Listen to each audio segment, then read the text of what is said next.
Hello, welcome to the Blue Grid podcast. This is your host, Major Anya Fedotova, a psychologist at Los Angeles Air Force Base. What makes us resilient? What is grit? Please join me as I set out to discover how we can become greedier.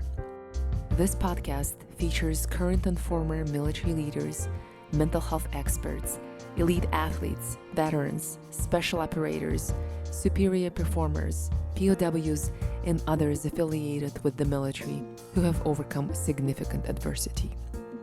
Each guest will discuss the unique methods and practices to help airmen and really all service members or anyone interested to build mental toughness and grit. The views expressed are those of the author or guest and do not necessarily reflect the official policy or position of the United States Air Force, the Department of Defense, or the United States government. Good afternoon, ladies and gentlemen. This is Blue Grid episode 18, and today with me in LA Air Force Base studio is retired Senior Master Sergeant Tiwanda Griffin-Greer. She is the former First Sergeant, and she is a survivor of an active shooter event in 2016 at Lackland Air Force Base. And you're welcome to check it out, Blue Grid podcast, with Abby Schroder, the wife of killed Col Bill Schroeder. Welcome to the Blue Grid podcast. Thank you so much for coming out to LA Air Force Base. Thank you for having me. Great. I appreciate it. Of course. I always start out with asking questions about your career. I know you just retired a few months ago, so tell us a little bit about your career and what has led you up to this point, sitting in this chair. I started in 1994. I'm from North Carolina, and originally I enlisted as a surgical technician. I was stationed at Travis Air Force Base for about 3 years. Decided that I wanted a change of pace, so I went into recruiting service. I was a non-prior service recruiter for 7.5 to 8 years in North Carolina, South Carolina. I was stationed at Shaw Air Force Base after being stationed in Greensboro, North Carolina. So this was my second time back in North Carolina. After being in recruiting service, I went back into the career field of surgical services, and I was a Phase 1 instructor, and I was in charge of the Air Force Surgical Service Phase 1 program for the Air Force. And I did that for about 4 years. I decided I wanted to become a first sergeant. So I went to First Sergeant School and the state of First Sergeant from 2011 until the date I retired in December 2018. So 7 years of being a First Sergeant. So I've got a little bit of experience doing a little bit of everything in the Air Force. And so here I am. Thank you for sharing. And that leads us right up to the event in 2016. I know partially you retired because it's become difficult for you to continue to serve. But let's start with 2016 and with the events that unfolded at Lackland Air Force Base Training Annex. Well, I went from one technical training squadron to another. And so when I was assigned to the 342nd Training Squadron, it was my third tech training unit. I was used to being in tech training. However, this was a little different for me because it was, I was over the Special Ops Training Corps. That was, like I said earlier, I'm a medic, so it was a little bit getting used to. The morning of April the 8th, 2016, was a Friday morning, and I had planned to take half the day off. I had a hair appointment scheduled for 12 o'clock. It stands out to me. My husband's car was in the shop, so he dropped me off that morning, and I remember saying to him, be back here at 11 o'clock. I don't want to be late for my hair appointment. So it started out as a regular work day. It was a Friday. The weekend was starting just like every other normal day that we go off to work and go off about our business. He had an appointment at SMSgt to have his cast removed from his hand. I had an 8:30 appointment scheduled with this individual. And when you say this individual, that's a member of... Our student, our tech sergeant student, that we were serving the Article 15 on that morning. Around 8:20, a student showed up at my door at the office, which was normal. This was no different from any other appointment that I had ever had in my 5.5 years at that point as a first sergeant. So there was nothing out of the ordinary so far that morning. He came to my door. I was doing my normal morning setup, getting my office situated, getting the paperwork situated. came in, I asked him to have a seat. I told him, I'm not ready yet. It was just office banter. I haven't had my coffee yet. You have to excuse me. Do you need anything? Can I get you anything? Very polite, very nonchalant, plain affect. No, First Sergeant. To give a little bit of backstory, this individual had gone AWOL for 10 days. Mm-hmm. When he returned, we offered an Article 15 for his 10 days of being AWOL. He turned down that Article 15 and decided he wanted to have a court-martial. Right. So the events between August 2015 and April 2016 were a series of legal specifics between lawyers, hiring lawyers, firing lawyers, delay tactics, more lawyers, more delay tactics, which took a series of 9 months. Mm-hmm. Fast forward to April 2016, he decided, okay, I'm going to go ahead and accept a new Article 15. If you offer me an Article 15, I'll go ahead and take it this time. This is where we ended up on April the 8th, 2016. It was odd for us because we were wondering, okay, all of a sudden you want to take this Article 15, okay, after all of these things we've been through for the last 9 months, now you want to take it. We're not going to ask questions, we're just going to go ahead and get the ball rolling. We worked with legal, we wanted to go ahead and get it done because there were so many delay tactics that were going on in between. We didn't want any more reasons for delay. We normally do not serve any disciplinary or non-judicial punishments on Fridays. That is one of the things that, first sergeants and commanders try not to do. However, with this individual, we wanted to get it done. We wanted to get it over with. We were done with the delays. Friday, 8 o'clock, 8:30 first thing in the morning. So we decided that was going to be the day. He got there. Again, I told him, we've already been through this. Do you have any questions? I'll go over the specifics with you if you have questions, but here's the new paperwork. I've got it right here. If you got any particulars, then we'll go over it. He didn't have any questions. At this time, I was in and out of my office. When I look back at the many opportunities and the series of events that happened that morning, I'm in awe of how many opportunities there were to change things or how things could have happened differently. I was in and out of my office 2 to 3 times that morning before anything even happened. I went out of my office. I said, I'll be right back. Let me go see if he's ready. I walked out of my office. I walked down the hall. The commander's door was closed. I came back into my office and I said, he's not ready. We'll just sit here a little while and we'll wait. So I sat down at my desk and he sat across from my desk and the door was open. And I noticed that he did get up and he walked toward the door and he closed the door. It didn't strike me as odd because people who come to my office want privacy. Sure. They need their privacy when they're in my office, and it doesn't strike me as odd if somebody gets up and walks over and closes the door. I'm thinking he had a question. He figured out a question or he wanted to talk to me about something. I didn't even look up. It didn't even occur to me that there was anything happening. So I'm still doing what I'm doing. I hear a sound that I've never heard before. It didn't click with me, so I happened to look up, and at this point is when I saw him pulling this. It was like he had already pulled the weapon out of his waistband and he was putting the clip in it. And in a split second, my mind is trying to focus on what it is that I'm seeing. And so I'm taking in what feels like minutes, which is actually seconds. And I notice the door is closed. There's no windows in my door. So no one knows what's happening in my office now. There's no windows in my office. There's no windows in my doors. We are completely isolated with what's happening. And I look up at him and I remember saying 2 words. My first words to him were, "Really?" That's all I could get out. And he had his weapon aimed at me and he says, "Yes, First Sergeant." That's all he said. And my mind is trying to wrap around what he says.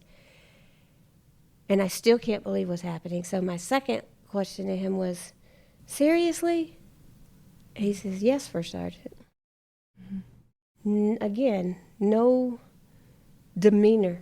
There's nothing behind his voice. His emotion hasn't changed. No emotion, no anger, nothing. The same as he has always been when he's come to my office. And I said, okay, I'm thinking to myself, now in my mind, I'm saying a silent prayer to myself. I'm saying, Lord, if you deem fit, if I'm worthy, get me out of this situation. Choose the right words. Don't let me say anything or do anything stupid. It's all I got. So I look up at him and I said, what do you need from me? What can I do? And he looks at me and he says, unfortunately, it's too late for that, First Sergeant. That's all he says. And in my mind, I'm thinking, okay, well, when I looked up at him and I saw this weapon, I literally felt adrenaline, fear, drain. I felt the feeling of, if you could see me go pale, I feel like you would have seen that. I felt drainage, like fear, just leave my body. And I became very aware of my actions, what was around me. I saw everything in my mind's eye. I had a keyboard in front of me with my IM up. I had a phone in front of me. I had the desk phone in front of me. I had everything here, and I'm thinking, there's no way I can call for help. I can't do anything because he was watching every move. Sure. And he was aimed at me, so I couldn't make a move that would alert anybody or anything. So all I could do was sit there. And I said, well, what do you need? And he said, I need you to call the commander and tell him to come to your office. And I remember thinking to myself, and I know I shook my head, I said to myself, don't ask me to do that. And I'm looking in his face and he's looking at mine, and I know that he's not kidding. And I'm thinking to myself, don't make me do that. I don't want to do that. Mm-hmm. But I also know if I don't do that, he's going to shoot me. And I'm deducting in my mind, if I don't, he's going to shoot me, and then that leaves a hallway full of people vulnerable because he's going to go get him. He's going to go find him regardless. If I don't do what he wants me to do, I contemplate for a minute. So I see that he's not kidding, and I reach over and I pick up my phone and I dialed the commander's office. And thank God it was busy. I think he was on the phone at the time. And I hung up the phone and I said, were you happy to hear a busy signal? I was very happy to hear a busy signal. However, I didn't know if he would believe me. I didn't know if he thought I was stalling or not. So I don't know if I put the phone on speaker so that he could hear that it was busy. I hung up the phone and I said, it's busy. And he said, okay, we'll wait.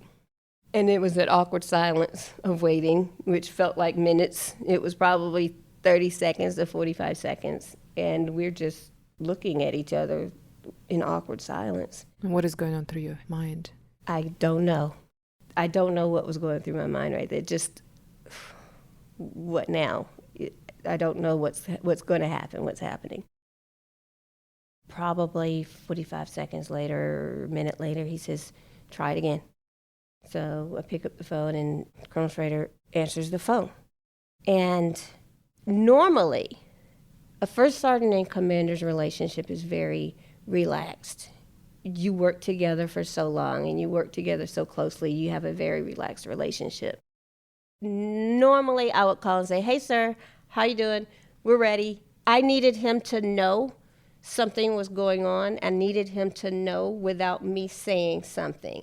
I couldn't give him any distress words without alerting this person and giving him reason to panic. So I did the best I could to give Colonel Schroeder an inkling of something was serious. So I changed my voice, my demeanor. I became very, very professional.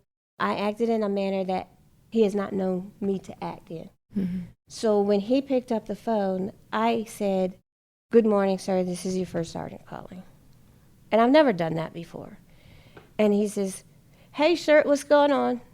And I said, "Sir, I need you to come to my office."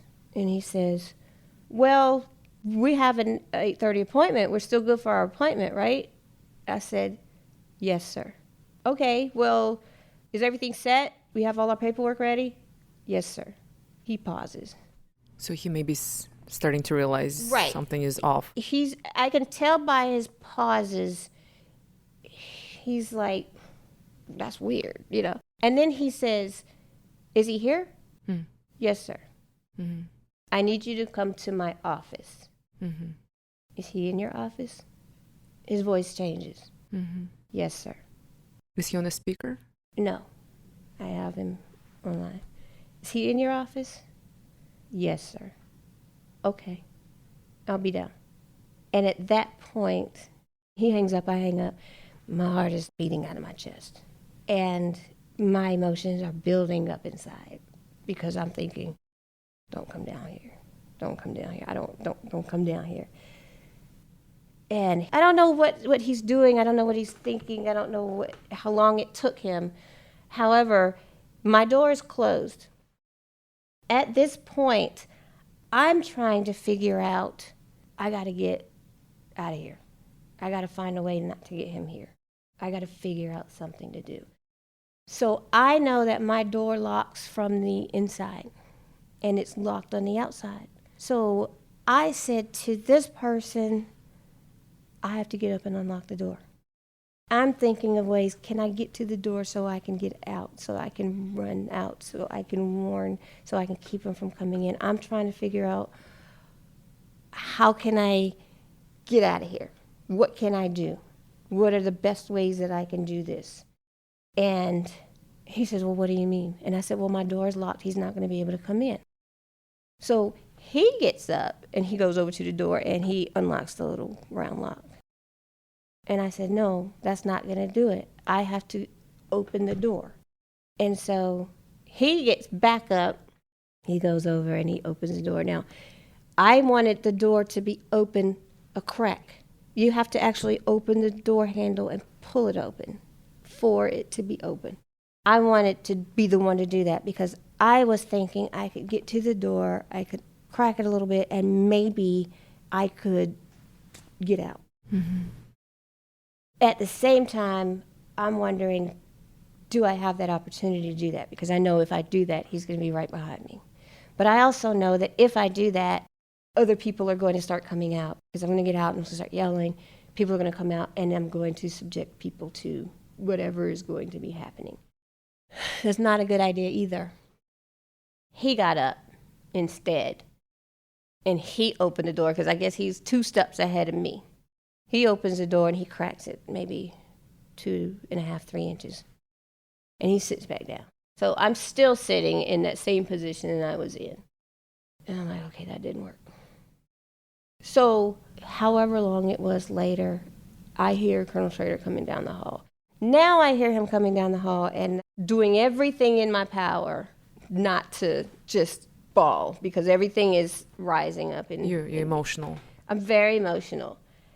And when he comes to my door, he stops. And thankfully, because he saw that crack in the door, he stops at the door and he can see me, but he can't see the person who's behind the door because he's sitting behind the door. So I'm sitting at my desk with my hands on the desk and I'm clenched and I'm facing this individual. And when he comes to the door, I don't turn my head. I don't look at him. I just turn my eyes over and I look up at him. And when I look up at him, I feel my mouth trembling. I feel the tremble. And I look over. And then I look back over. I'm trying to let him know I got something happening here and I'm not looking at, I'm not.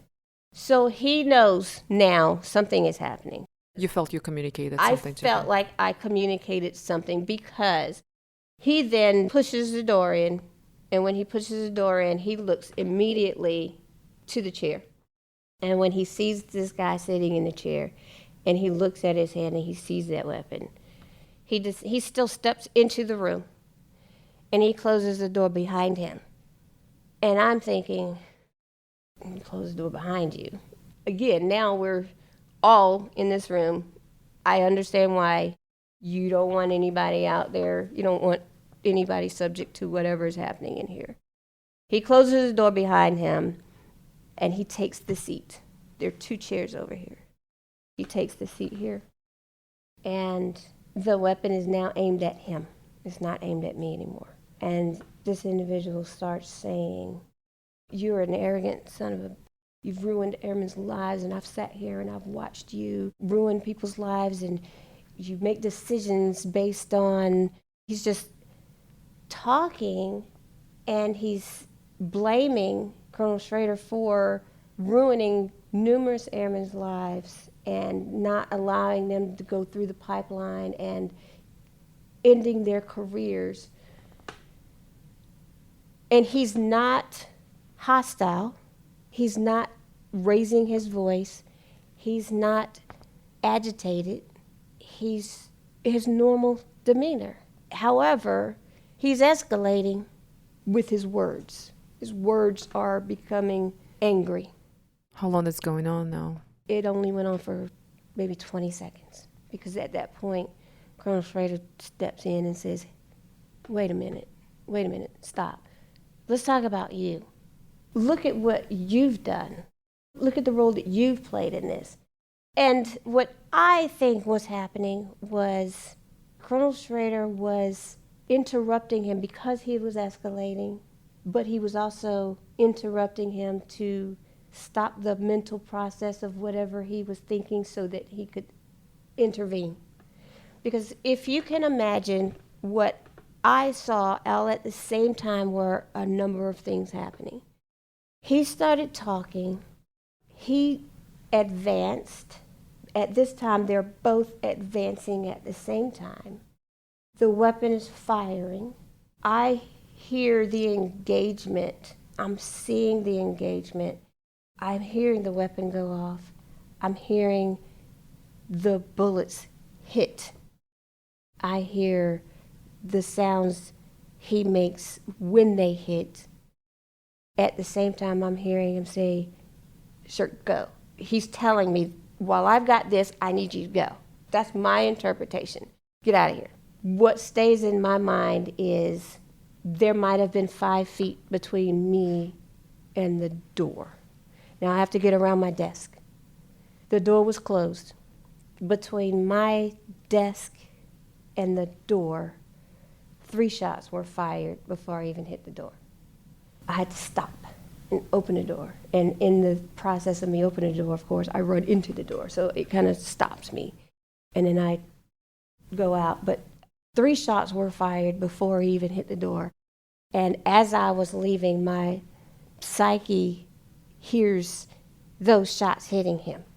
And the sounds, I know they hit him because I heard them hit him, and I heard the sounds of him being shot. As I'm running down the hall, now people are coming out of their offices because they're hearing gunshots. And I'm running out of the office and I'm saying, "Active shooter, call 911. Get back in your office. Get back in your office. Call 911. We have an active shooter." I'm doing that, and I'm running down this long hallway. And I hear 6 more shots fired. I'm counting them. I don't know why, but I'm thinking to myself, I don't know what's happening back here, but I also don't know if he's shooting at me. I don't know if he's knowing that I'm getting away or if he doesn't want me to get away, but they're so loud that I don't know if he's coming behind me, but I'm counting shots that I don't even realize that I'm counting. And I run down the hallway, and I run down another hallway, and I come around the corner, and the first empty office that I see, I go in and I close the door, and I think I turn the light on and I turn the light off, and I close the door, and I stand behind the door, and I don't like that position, and I move to another position, and I don't like that position, and so I move to another position, and I don't have I have my I remember I have my government seal on my hip, and I go to the desk and I pick up the phone and I call 911 and I say, we have an active shooter, and I tell them the building, and I say, my commander's been shot. I tell them who did it. I tell them that it's in my office, because at this point, I don't know if I'm going to live. I don't know if he's behind me. I don't know if he's going to look for me, but I know that if I die, if something happens to me, I want them to know who did it, where it was, where to find where it happened. I want to give them all the information that I know. Commander's been shot. He's in my office. This is who did it. I don't know his status. This is how many shots were fired. I don't know what's happening. I just know you need to get here. And I told him the building. I hang up. The next call I make, I take my cell phone out. I have a best friend that was working in the group headquarters building. And I text him because I knew he works upstairs. And I said, run downstairs, let the group commander know Colonel's been shot. This is who did it, so-and-so. He texts me back. I guess he's downstairs now. He's with Colonel Sherman. Can you confirm? Yes. Can you confirm Colonel Schroeder's status? No. Can you confirm he was actually shot? Yes. Can you confirm it was this person? Yes. All of these. And I sit and I wait, and everything is quiet. I didn't know how long it was at the moment, but later I find out, 3 minutes later, seemed like forever, 3 minutes later, I hear, if you're in an office, come out. No, I'm not. I don't know who you are. I don't know. Again, I don't know if it's him. I don't know who's calling. I'm not coming out. And then I hear somebody saying, Shirt, I'm not coming out. I don't know who's calling me. I'm not coming out. And then I hear dogs and a police radio.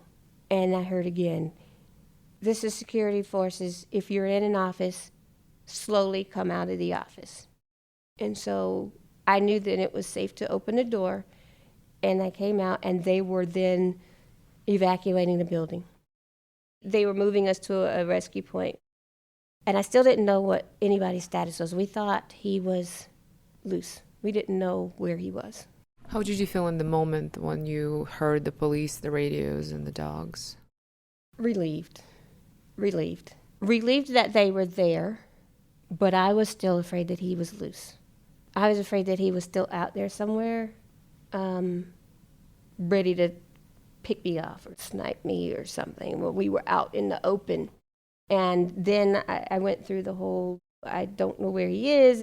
We have to go to trial, and I have to testify. And I mean, he knows that I can tell what happened. He knows that I was the one there. He knows I got away, and I'm the only one that can tell what happened in that room. So I was feeling like a target at the moment, and I felt very vulnerable, extremely vulnerable, because we had no idea what was happening. They had not checked the office at the time. They couldn't get into the office because it was locked, because the door had closed. Somehow in their struggle, the door closed behind me, and the door was locked, and they didn't have access. So they had to come find me to get the key to my office for them to have access to it. When we finally were able to come back up, we were never allowed back in the building. I kept asking, is he okay? Is he okay? And one of the prior pararescuemen who was up there with me, they had put him in charge of being with me. You stay with her, just stick with her. He had been in. He was one of the pararescuemen who went in to try to recover. When I saw him, I kept saying, is he okay? Is he okay? Is he okay? And he looked at me and he said, no. And that's when I lost it. I lost it at that moment, because I held out hope the whole time. I had hoped that he was just injured, and that in the struggle he may have overcome. But when he told me, he said, I personally went in and checked vitals, and I, just from his injuries and what I saw and, where the wounds were, he said, He didn't make it. And I was completely devastated. I was completely devastated from that point on because I felt like I left him there. I felt like I left him. I felt like I called him to his death. I felt like I let him down. I struggled for a long time with why me? Why did I get away and he didn't? What could I have done differently? Should I have done anything differently? I've gone through this story and my scenarios and in my head, every situation, every scenario over and over and over again, and say, I could have done this, I should have done that. What if I would have done this? What if I would have done that? And I've come to the deduction that more people would have died had I done something differently. Myself and more people would have died rather than just one. And I don't mean just one as if that was not important. I mean 175 people were in that building that day. And we got 175 people out of that building. All of our students that were upstairs on the second floor, all of the staff, all of the cadre that were at work that day and in class that day were safe. And we lost one. We lost our commander. We lost our leader. I don't know what I could have done differently. I don't know if I could have done anything differently. I did. I blamed myself for a long time because we, as first sergeants, and I was a first sergeant for 7 years, in all 7 years, it's been ingrained in us that we protect our commander. We're there for our commander. We take care of our commander. We keep them out of jail. We keep them safe. We don't let any, we stand between our commander and the offender. And I felt I failed. I felt that I failed that day. And I questioned, did I do everything that I could to protect my commander? And even though we did manage to save 175, did I save? I lost one, and I lost a very important one. Afterwards, you have read comments about yourself on social media and various sources that implied you didn't do enough. What was that like for you to already struggle with that guilt, the survivor's guilt, and then read those comments? It was tough to read comments about that. Everybody's going to have their opinions, and the first thing you want to do is defend yourself when you read comments about yourself. And I wanted to get on there and just, I am grateful for the group of first sergeants that rallied around me and the friends that rallied around me who were there that day, who got on for me, that said, you don't know her. You weren't there. We were there. She made all the right moves. I didn't have to get on there and defend myself. They did. But to read people saying, I read everything from, if she were a man, this would have never happened. She should have disobeyed his order. And when he told her to run, she should have stayed, and she should have disobeyed that, and she should have fought with him. Even if that meant going down with your commander, you should have done it. They sure don't make first sergeants like they used to. Wow. That was hurtful. It made me question my own ability. I was very confident in my first sergeant abilities. I was very secure in my job. I knew what I was doing. I was seasoned. I had been doing it for a number of years. I never would have second-guessed myself. But from that point on, coupled with what I went through, coupled with my own inner thoughts of, I don't trust my own instincts anymore. I've totally lost my own confidence in my own ability to do my job. And that was tough. And it took a lot out of me as a first sergeant And it became difficult to continue doing my job. But the day that everything happened, I'm going to tell you, I was in the field when they were doing recovery, and I said, you could have it, take it. I don't want it. You can have these diamonds. I don't want to do this job anymore. I'm done. But I knew that was my emotions talking. After being out for a week and a half, trying to mentally recover, I knew I wasn't done. I wasn't finished. I knew where my heart lies. I knew my mission was to take care of my people. And I went back to work because I wasn't the only one that something happened to that day. I have a whole squadron full of people who were hurting, who went through something, not just me. So I still have a responsibility. I'm still a leader of this squadron, and I have to be there for them. So inside, I wanted to continue to serve them and take care of them, whereas they thought they were taking care of me. So I felt a little, not forced, but pushed to get back to work.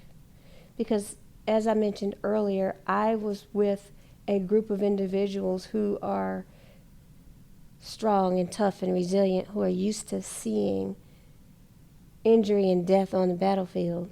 And their job is to take care of their wingman, be the wingman, drag them off, patch them up, or, yes, we lost them, but we got to get back out there, and we will deal with it later. But we got to stay in the game. They had 2 days off. We closed the schoolhouse for 2 days, and then 2 days later, they were back at work. And here I was a week and a half later, and I was still off.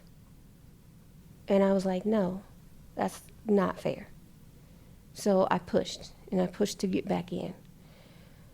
And it was tough, because I went back in with an office that was being demolished and biohazard gear in the hallway and a makeshift office and students still walking through the hallways. And, you know, every time somebody walked past my office and they were unescorted, and they still walked around with their weapons because that's their job. They're still in training. It was tough. But I felt like if I didn't go back to work, people would question. When I did go back to work, people still questioned. Oh, she must be fine. She's doing really good. She's back at work. That was tough. It was tough because I didn't know what I was supposed to do. I didn't know how I was supposed to act. I had good days and I had bad days. When I cried, people were like, wow, you're still not over it. You're still not over it? 3 weeks later, you're still not over it? However, if you caught me at one of those times where I was smiling, wow, you must be doing really good. So I didn't know if I felt guilty for having a good day. I felt guilty for having a good moment. I was so confused inside for trying to move forward. How did you? I stayed busy. I PCS'd. I PCS'd to a place that no one knew me or my story. I PCS'd to a place where only my sponsor and the command chief knew what had happened.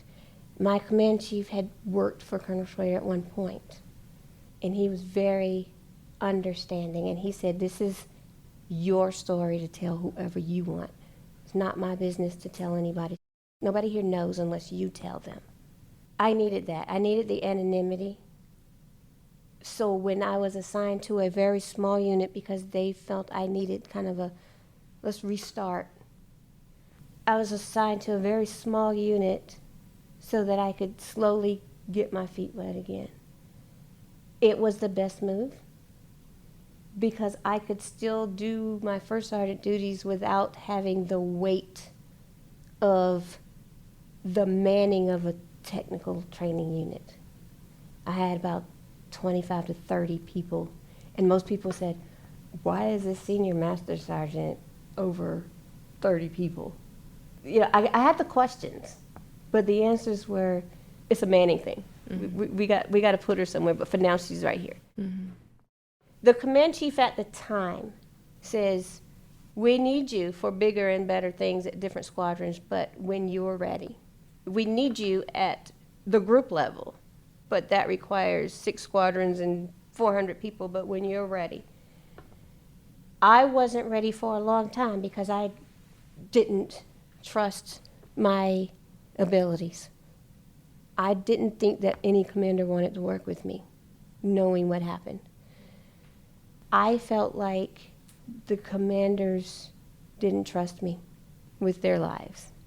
I felt like they all knew what happened. Once they knew my name and word spreads, they knew. They had talked. I didn't think that they could trust me to do my job. When it took me at least 7 months into my new unit to do my first Article 15 again. And the first time I had to do one, I had to have a first sergeant sit with me. I knew what I was doing, but I couldn't face a student by myself yet. The first time a student had to report to me in their blues, I had a panic attack. He walked into my office. He had no idea. He knocked. He walked into my office, and I saw him. I stood up and I walked out. I just left. I just left him there. And I went out in the hall and I paced. And I was like, I don't want to be in there. I'm not going in there. I can't do it. I don't want to be alone with him. I'm not going in there. I'm not closing the door. And I was sweating. And I had a commander at the time that said, I got it. No worries. And he called in another one of the NCOs, the senior NCOs, and said, take it. She's good. Let her do what she's doing, but you take this for her. And I was like, no, I can do it. He's like, no. Let him do it this time. And that is the first time I had to sit back and question, can I do this? Can I do this job? If I can't do my job, if I can't give 100%, if I can't do my job, why am I here? I have to be able to do my job. I have to be able to perform. And if I can't perform, I don't deserve to be a first sergeant. Did you at some point decide to seek professional help? Late in the game. Why did you wait? Because I thought I could handle it myself. I am a known internalizer. I deal with everything inside. I rationalize it all myself. It may have been a month and a half before I decided to get professional help. I was going to work, and it was tough, and I felt that I was a leader, and I was in a leadership position, so I didn't have the room to show emotion, no matter what I was feeling, no matter what I was going through. And if I felt something during the day or when I was having one of those moments, I couldn't afford for other people to see me break down. Mm-hmm. Because I felt that if I don't have myself or my life together, no one would trust me with theirs and their issues. You're supposed to have that outlet to go home and speak with your spouse and have your emotional breakdown with your spouse. But at the time, my spouse was also having difficulties with what happened. And he was innerly angry at a lot of things, how it happened, when it happened, what happened, how it was responded to, what was going on. At the time, I was still doing interviews, I was still doing reenactments, I was still answering questions, and he was just angry at the world because of so many things that were happening. And I felt if I showed emotion at home, it would make him angry because he couldn't do anything about it. And so when I showed emotion, he would become angry, and it would cause a rift between us. Mm-hmm. So I didn't feel like I could show emotion at home. I had to keep it in at home too. Yeah. So I finally decided I needed that outlet. I needed to find that place that I could just go and be emotional or be angry or just sit or just have that space where I could just let it out. Was that helpful? It was helpful. It was helpful because I could go there and I could say the things that I needed to say that I didn't feel bad for saying out loud. I could go there and I could cry and be emotional and get things off my chest, and an hour later wipe my face, and when I go back out the door, put my Wonder Woman suit back on and keep going. What was the darkest, the loneliest moment in this journey for you? I still have those dark and lonely moments. My darkest and loneliest moments are, I feel forgotten. I feel like I don't exist. I feel like this happened 3 years ago, and it's as if I was never part of the story. No one's ever asked me from my point of view or my perspective other than investigators. Investigators have asked me what happened. No one in the last 3.5 years have ever asked me, what was your point of view? What did you see? What happened? What do you feel? And I don't understand why. I was there. I saw this happen. I felt this happen. I heard this happen. I was in this room. I lost someone. I was there. And that hurts. It really hurts. And I don't understand why. I'm told that I did all the right things. I'm told that I'm not at fault. But I feel like I'm being punished for losing him. And I don't understand why. If I am, tell me why. I would understand that, but I was there. I am the only one that can tell you about it. I'm the only one that is around. I feel that because I was not shot, because I was not injured, because I have all of my faculties, I don't suffer. I don't count. I don't count. I don't count. It doesn't matter. It doesn't matter what I went through. It doesn't matter that I was there. It doesn't matter what actions I took. I didn't get hurt physically. It doesn't matter that I hurt mentally. It doesn't, people don't understand. I live with this every single day. Every single day. Whether it be in the form of having to take my medication every single day, or the thoughts every single day, or the guilt every single day, the aftermath, and people who think that they're sparing me. We don't want to bring it up, or we don't want to, we don't want to stir up bad memories. You're not going to stir it up. It's already there. You can't stir up something that I live with every single day. You wish people ask you about what happened or about you? I don't wish people would ask me, but I want people to acknowledge that I exist. But I don't want to, I'm suffering for nothing. For what? I suffer in silence. I wake up and I put on the face, and I go throughout my day and I do my thing, and inside I deal with my own mess. What helps you cope every day? I have a strong support system. I have a very strong support system. I have a very, very strong faith. I believe in God. I believe I was saved for a reason. I believe that day when I prayed that if I deemed to be worthy and asked if you deem me worthy, get me out of this situation. And because I was removed from that situation, I still have a purpose. And that's what gets me through the days. I'm finding that purpose.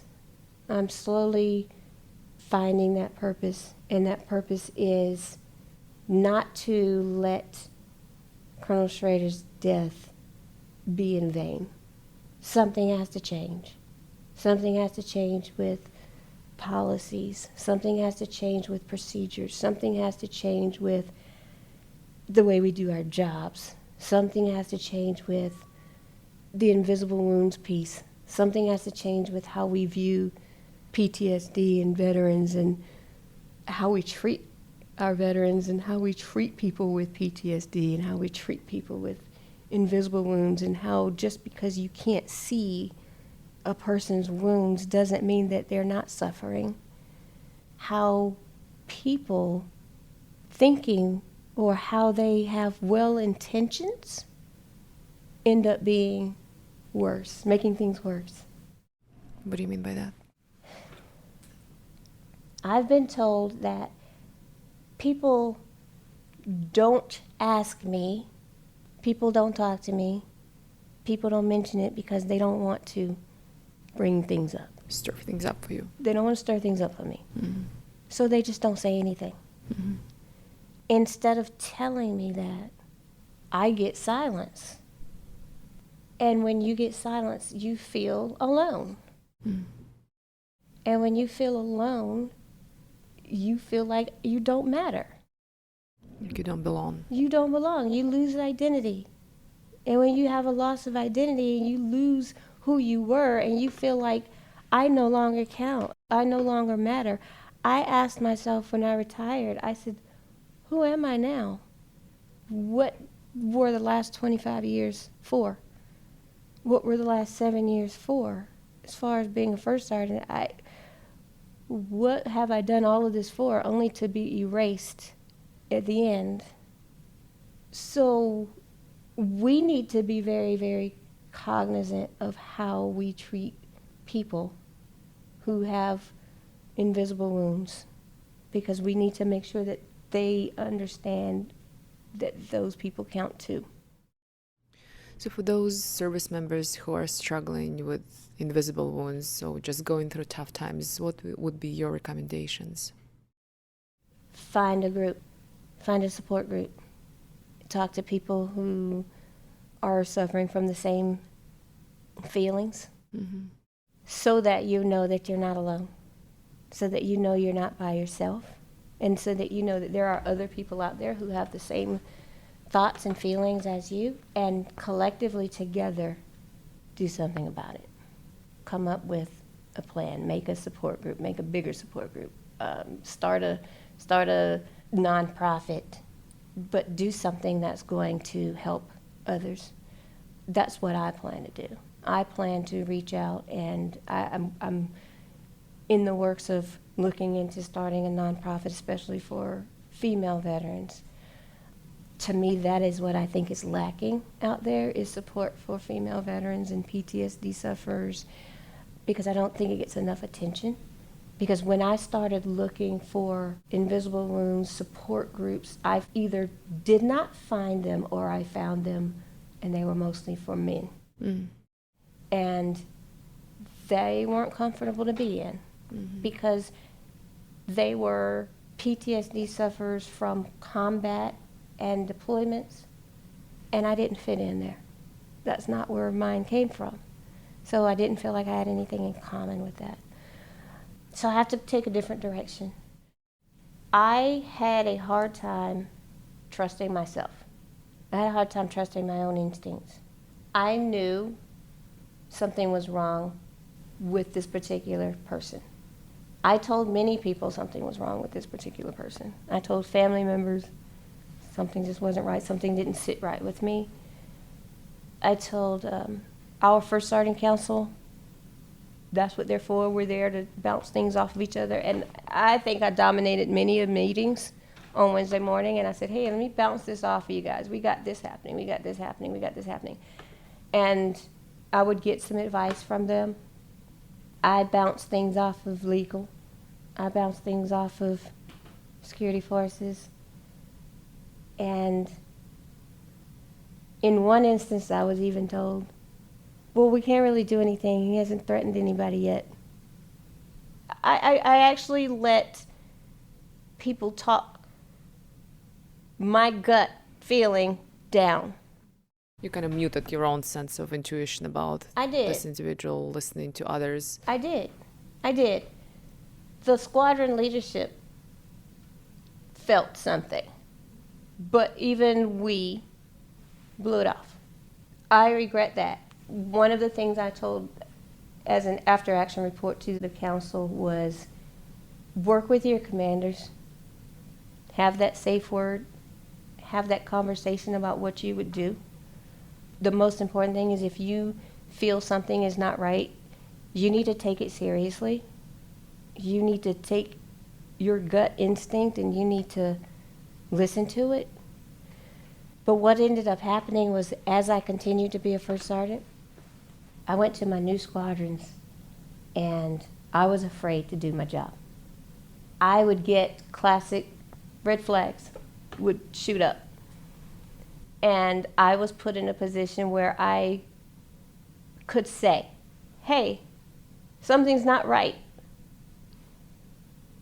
We got some classic telltale symptoms here. And you know what I would get? You're just being paranoid because of what you went through.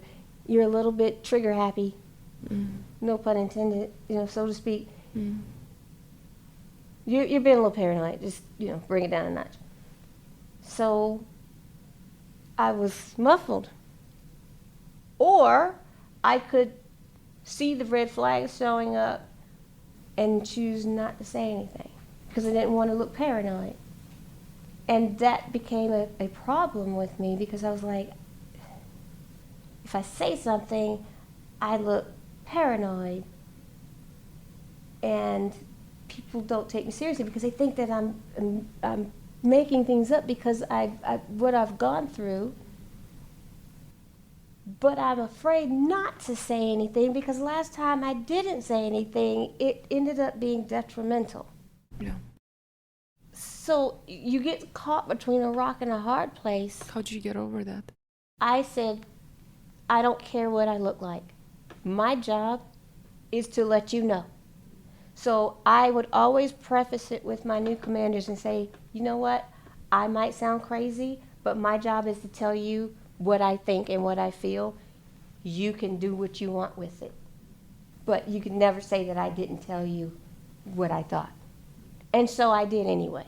And I honestly got to the point where I didn't care if I looked paranoid because I was never, ever going to be put in a position where I did not speak up when I saw something was wrong.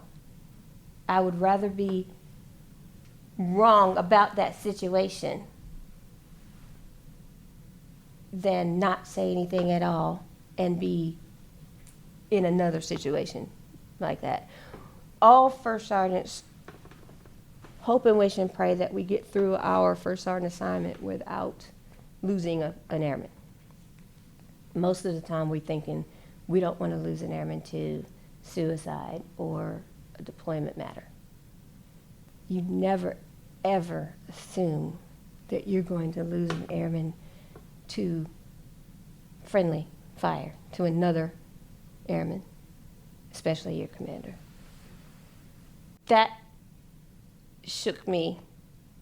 I think the worst thing about all of this was how my confidence was absolutely shaken in my faith in us, in my brothers and sisters, in our uniform. Because I never assumed, I never, ever, ever would have imagined that on a Friday morning, we leave for work and within an hour, we would be facing the situation we would be facing. You expect that on a deployment. You expect that, downrange. You don't expect that 30 minutes into your workday. You absolutely don't, and you certainly don't expect that from one of your own. Yeah. So your world was unexpectedly shaken at the end of your career, and you ended up retiring ultimately because you lost confidence in your ability to do your job. So I'm thinking, you, somebody who had so much experience and probably so much confidence in what you did, even for somebody like you to lose confidence in what you did.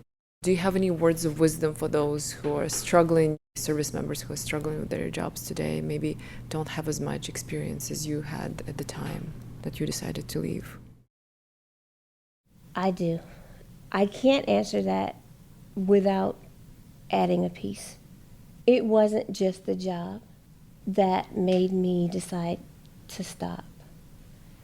I think if it were just the job, I may have continued pushing. But about 6 to 9 months after the shooting, my oldest son had a seizure out of the blue for no reason. We couldn't figure out why. And then he continued to have seizures. So he was found to have a brain tumor, and that brain tumor turned into brain cancer. So I had already left San Antonio. He was still in San Antonio, and I was in North Carolina.